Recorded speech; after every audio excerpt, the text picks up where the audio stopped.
Well, hello there. It's time for reading ritual again. I'm Miss Carmen, and we are going to continue on our journey reading this book, this chapter book. It's called The Secret Garden, and I'm so glad you could join me again. As always, I've got my reading champions here. We've got Susie May. Right here, she's kind of falling asleep. We've got Susie May right here. She sits right here by the keyboard. And we've got Gus Duck. He's always here. They're always encouraging us to just keep reading, even when we make some mistakes, which we all do. And sometimes, for me, I make mistakes because the numbers or the letters get jumbled up as I'm reading out loud. So my two reading champions encourage me to just pause, start again, take a breath, and keep going. So hopefully they inspire you to do the same. Now, the last time that we read chapter 14 in The Secret Garden, Mistress Mary had discovered that there was someone else in the manor where she lives now, and that this person is actually her cousin Colin. So she's learning a little bit about Colin. She wants to know if he can be trusted with the truth about the secret garden. So let's find out, okay? This chapter is called Nest Building, and you can see Mary and Colin reading together as well, just like what we're doing. Another week of rain, the high arch of blue sky appeared again, and the sun which poured down was quite hot. Though there had been no chance to see either the secret garden or Dickon, Mistress Mary had enjoyed herself very much. The week had not seemed long at all. She had spent hours of every day with Colin in his room, talking about Rajahs or gardens or Dickon and the cottage on the moor. They had looked at the splendid books and pictures, and sometimes Mary had read things to Colin, and sometimes he had read a little to her. When he was amused and interested, she thought he scarcely looked like an invalid at all, except that his face was so colorless, and he was always on the sofa. "You are a sly young one to listen and get out of your bed to go following things up like you did that night," Mrs. Medlock said once. "But there's no saying it's not been a sort of blessing to the lot of us. He's not had a tantrum or whining fit since you made friends. The nurse was just going to give up the case because she was so sick of him. But she says she doesn't mind staying on now that you've gone on duty with her." In her talks with Colin, Mary had tried to be very cautious about the secret garden. There were certain things she wanted to find out from him, but she felt she must find out without asking him direct questions. In the first place, as she began to like to be with him, she wanted to discover whether he was the kind of boy you could tell a secret to. He was not in the least like Dickon, but he was evidently so pleased with the idea of a garden no one knew anything about that she thought perhaps he could be trusted. But she had not known him long enough to be entirely sure. The second thing she wanted to find out was this: if he could be trusted, if he really could, wouldn't it be possible to take him to the garden without having anyone find it out? The Grand Doctor has said that he must have fresh air, and Colin had said he would not mind fresh air in a secret garden. Perhaps if he had a great deal of fresh air and knew Dickon and the robin and saw things growing, he might not think so much about dying. Mary had seen herself in the glass sometimes lately, when she realized that she looked quite the different creature from the child she had seen when she arrived from India. This child looked nicer. Even Martha had seen a change in her. "The air from the moor has done thee good already," she said. "Thou art not so yellow, and thou art not so scrawny, and even the hair doesn't slant down on the head so flat. It's got some life in it, so it sticks out a bit." "It's like me," said Mary. "It's growing stronger and fatter. I'm sure there's more of it." "It looks it for sure," said Martha, ruffling it up a little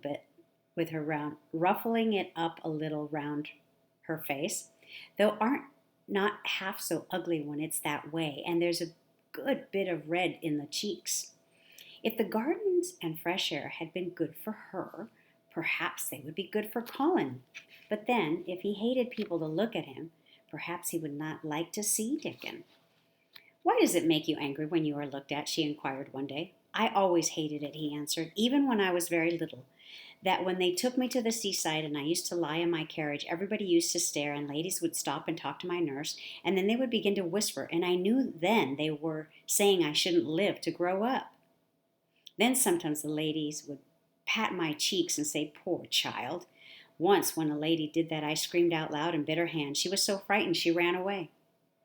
"She thought you had gone mad like a dog," said Mary, not at all admiringly. "I don't care what she thought," said Colin, frowning.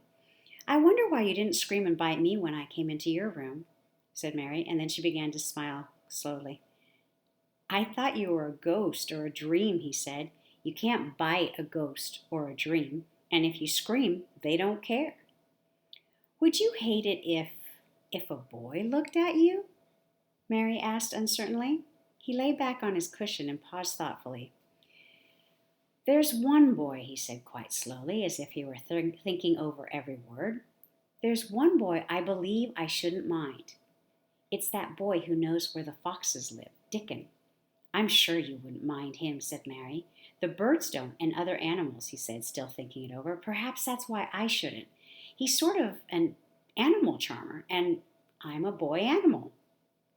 Then he laughed, and she laughed too. In fact, it ended in their both laughing a great deal, and finding the idea of a boy animal hiding in his hole very funny indeed.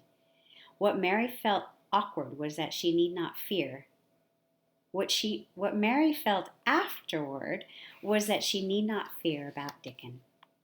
On that first morning, when the sky was blue again, Mary wakened very early. The sun was pouring in slanting rays through the blinds, and there was something so joyous in the sight of that she jumped out of bed and ran to the window.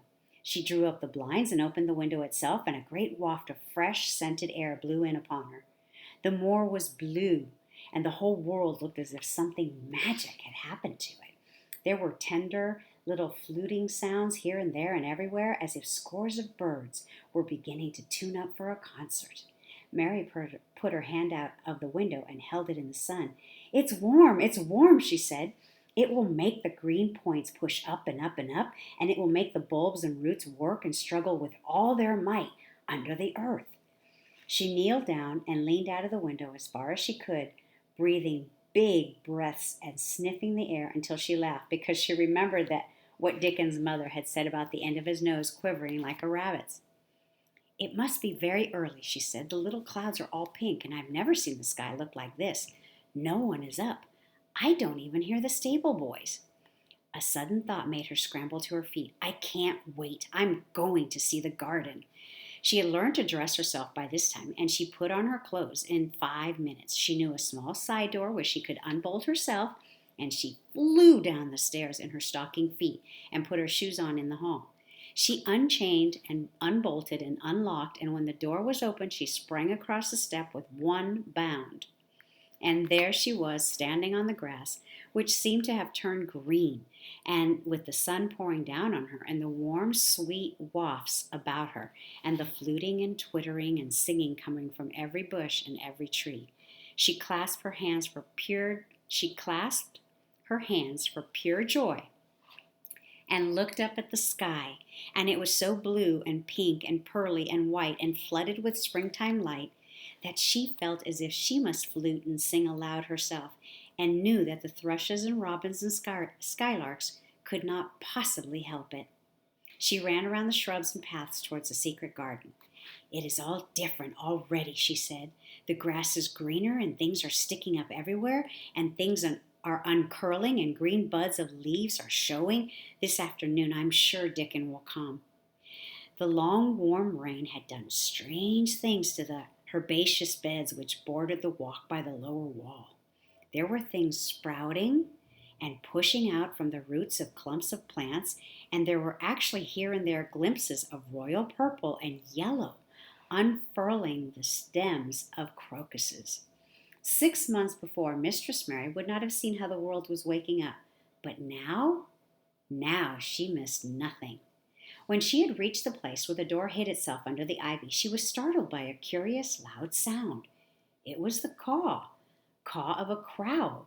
It was the caw of a crow, and it came up from the top of the wall. And when she looked up, there sat a big, glossy, plumaged blue-black bird looking down at her very wisely indeed. She had never seen a crow so close before, and he did make her a little nervous, but the next moment he spread his wings and flapped away across the garden. She hoped he was not going to stay inside, and she pushed the door open, wondering if he would. When she got fairly into the garden, she saw that he probably did intend to stay because he had alighted on a dwarf apple tree, and under the apple tree was lying a little reddish animal with a bushy tail, and both of them were watching the stooping body of a rust-red head of Dickon, who was kneeling on the grass, working hard. Mary flew across the grass to him. "Oh, Dickon, Dickon," she cried out. "How could you get here so early? How could you? The sun has only just up." He got up himself, laughing and glowing and tousled, his eyes like a bit of the sky. He said, "I was up long before him. How could I have stayed in bed? The world's all fair begun again this morning. It has, and it's working and humming and scratching and piping and nest building and breathing out scents till you've got to be out on it instead of lying on your back. When the sun did jump up, the moor went mad for joy, and I was in the midst of the heather, and I run like mad myself, shouting and singing, and I came straight here. I couldn't have stayed away. Why, the garden was lying here waiting." Mary put her hands on her chest, panting as if she had been running herself. "Oh, Dickon, Dickon," she said, "I'm so happy I can scarcely breathe." Seeing him talking to a stranger, the little bushy-tailed animal rose from its place under the tree and came to him, and the rook, cawing once, flew down from its branch and settled quietly on his shoulder. "This is the little fox cub," he said, rubbing the little reddish animal's head. Its name is Captain, and this here's Soot. Soot, he fly across the moor with me, and Captain, he run, same as if the hounds had been after him. They both felt as I did." Neither of the creatures looked as if they were the least afraid of Mary. When Dickon began to walk about, Soot stayed on his shoulder, and Captain trotted quietly close to his side. "See here," said Dickon, "see how these are pushed up, and these, and look at these here." He threw himself upon his knees, and Mary went down beside him to look. They had come upon a clump of crocuses burst into purple and gold. Mary bent her face down and kissed them. "You never kiss a person in that way," she said when she lifted her head. "Flowers are so different." He looked puzzled, but smiled. He said, "I kissed Mother many a time that way when I come in from the moor after a day as Roman, and she stood there at the door and in the sun looking so glad and comfortable." They ran from one part of the garden to another and found so many wonders that they were obliged to remind themselves that they must whisper or speak low. He showed her swelling leaf buds on rose branches which had seemed dead. He showed her 10,000 new green points pushing through the mold. They put their eager young noses close to the earth and sniffed its warm springtime breathing. They dug and pulled and laughed low with rapture until Mistress Mary's hair was as tumbled as Dickon's, and her cheeks were almost as poppy red as his. There was every joy on earth in the secret garden that morning, and in the midst of them came a delight more delightful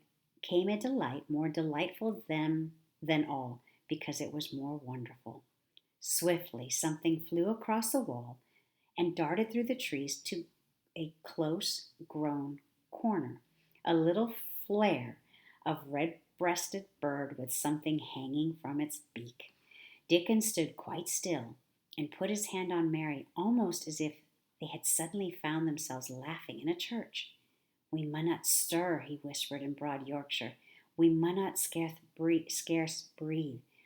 I know he was mate hunting when I seed him last. It's Ben Weatherstaff's rubbin'. He's building his nest. He'll stay here if us don't flight him." They settled down softly upon the grass and sat there without moving. "Us mustn't seem as if us was watching him too close," said Dickon. "He'd be out with us for good if he got the notion us was interfering now. He'll be a good bit different till all this is over. He's setting up housekeeping. He'll be shyer and readier to take things ill. He's got no time for visiting and gossiping. Us must keep still and a bit and try to look as if us was grass and trees and bushes. Then, when he's got used to seeing us, I'll chirp a bit and he'll know us not will be in his way. So there's a picture of the kids, the children, with Rook, and you see Captain there and Mary sniffing the earth. So that's their secret haven. That is where magic is starting to happen for all. Mistress Mary was not at all sure that she knew, as Dickon seemed to know, how to try to look like grass and trees and bushes, but he had said the queer thing as if it were the simplest and most natural thing in the world, and she felt it might be quite easy for him. And indeed she watched him for a few minutes carefully, wondering if it was possible for him to quietly turn green and put out branches and leaves. But he only sat wonderfully still, and when he spoke, dropped his voice to such softness that it was curious that she could even hear him, but she could. It's part of the springtime, this nest building is, he said. I warrant it's been going on and on the same way every year since the world begun. They've got their way of thinking and doing things, and a body had better not meddle. You can lose a friend in springtime easier than any other season if you're too curious. If we talk about him, I can't help looking at him, said Mary. We must talk of something else. There's something I must tell you. He'll like it better if us talks of something else, said Dickon. What is it that thou's got to tell me? Well, do you know about Colin? She whispered. He turned his head to look at her. What does thou know about him? He asked. I've seen him. I have been to talk with him almost every day this week. He wants me to keep coming. He says I'm making him forget about being ill and dying, answered Mary. Dickon looked really quite relieved as soon as the surprise died away from his round face. I'm glad of that, he exclaimed. I'm right down glad. It makes me easier. I know I mustn't say anything about him, and I don't like having to hide those types of things. Don't you like hiding the garden? Said Mary. I'll never tell about it, he answered. But I says to Mother, Mother, I says, I've got a secret to keep. It's not a bad un, and thou knows that. It's no worse than hiding where a bird's nest is. Thou doesn't mind, does thou? Mary always wanted to hear about his mother. What did she say? She asked, not at all afraid to hear. Dickon grinned sweet-temperedly. It was just like her what she said, he answered. She gave my head a bit of a rub and laughed and says, Ah, lad, thou can have all the secrets thou likes. I've known thee 12 year. How did you know about Colin? Asked Mary. Everybody as knowed about Mester Craven knowed that there was a little lad and was like to be a cripple, and they knowed Mester Craven didn't like him to be talked about. Folks is sorry for Mester Craven because Mrs. Craven was such a pretty young lady, and they was so fond of each other. Mrs. Medlock stops in our cottage whenever she goes to Thwaite, and she doesn't mind talking to Mother before us children because she knows us have been brought up to be trusty. How did they find out about him? Martha was in fine trouble the last time she came home. She said that heard them fretting, and though was asking questions, and she didn't know what to say. Mary told him about the story, her story about the midnight wuthering and of the wind which had wakened her, and about the faint, far-off sounds of the complaining voice which had led her down to the dark corridors with a dimly lit candle, and how she had ended up with her opening the door of his lighted room with the carven four-poster bed in the corner. When she described the small ivory-white face and the strange black-rimmed eyes, Dickon shook his head. Them's just like his mother's eyes, only hers was always laughing, they say. They say as Mr. Craven can't bear to see him when he's awake, and it's because his eyes are so much like his mother and yet look so different in his miserable bit of a face. Do you think he wants to die? Whispered Mary. No, but he wishes he'd never been born. Mother says that's the worst thing on earth for a child. Them as is not wanted scarce ever thrives. Mester Craven, he'd buy anything as money could buy for the poor lad, but he'd like to forget as he's on earth. For one thing, he's afraid to look in on him and find someday that he's growed a hunchback. Colin's so afraid of it himself that he won't sit up, said Mary. He says he's always thinking that if he should feel a lump coming, he should go crazy and scream himself to death. Eh, he oughtn't to lie there thinking things like that, said Dickon. No lad could get well as thought them sort of things. The fox was lying on the grass close by him, looking up to ask for a pat now and then, and Dickon bent down and rubbed his neck softly and thought a few minutes in silence. Presently he lifted his head and looked round the garden. When first we got in here, he said, it seemed like everything was gray. Look round now and tell me if that doesn't see a difference. Mary looked and caught her breath a little. Why, she cried, the gray wall is changing. It's as if a green mist were creeping over it. It's almost like a green gauze veil. Aye, said Dickon, and it'll be greener and greener till the gray's all gone. Can thou guess what I was thinking? I know it was something nice, said Mary eagerly. I believe it was something about Colin. I was thinking that if he was out here, he wouldn't be watching for lumps to grow on his back. He'd be watching for buds to break on those rose bushes, and he'd be likely to be healthier, explained Dickon. I was wondering if us could ever get him in the humor to come out here and lie under the trees in his carriage. I've been wondering that myself. I've thought of it almost every time I've talked to him, said Mary. I've wondered if he could keep a secret, and I've wondered if we could bring him here without anyone seeing us. I thought perhaps you could push his carriage. The doctor said he must have fresh air, and if he wants us to take him out, no one dare disobey him. He won't go out for other people, and perhaps they will be glad if he will go out with us. He could order the gardeners to keep away so they wouldn't find out. Dickon was thinking very hard as he scratched Captain's back. It'd be good for him, I warrant, he said. Us not be thinking he better never been born. Us be just two children watching a garden grow, and he'd be another. Two lads and a little lass just looking on at the springtime. I warrant it's better than doctor's stuff. He's been lying in his room so long, and he's always been so afraid of his back that it's made him quite strange, said Mary. He knows a good many things out of books, but he doesn't know anything else. He says he's been too ill to notice things, and he hates going out of doors and hates gardens and gardeners, but he likes to hear about this garden because it's a secret. I daren't tell him much, but he said he wanted to see it. Us'll have to have him out here sometime for sure, said Dickon. I could push his carriage well enough. Hasn't noticed how the robin and his mate have been working while we've been sitting here? Look at him perched on that branch, wondering where it's the best to put that twig he's got in his beak. He made one of his low, whistling calls, and the robin turned his head and looked at him inquiringly, still holding his twig. Dickon spoke to him as Ben Weatherstaff did, but Dickon's tone was one of friendly advice. Wherever thou puts it, he said, it'll be all right. Thou knew how to build the nest before that came out of the egg. Get on with thee, lad. Thou's got no time to lose. Oh, I do like to hear you talk to him, Mary said, laughing delightedly.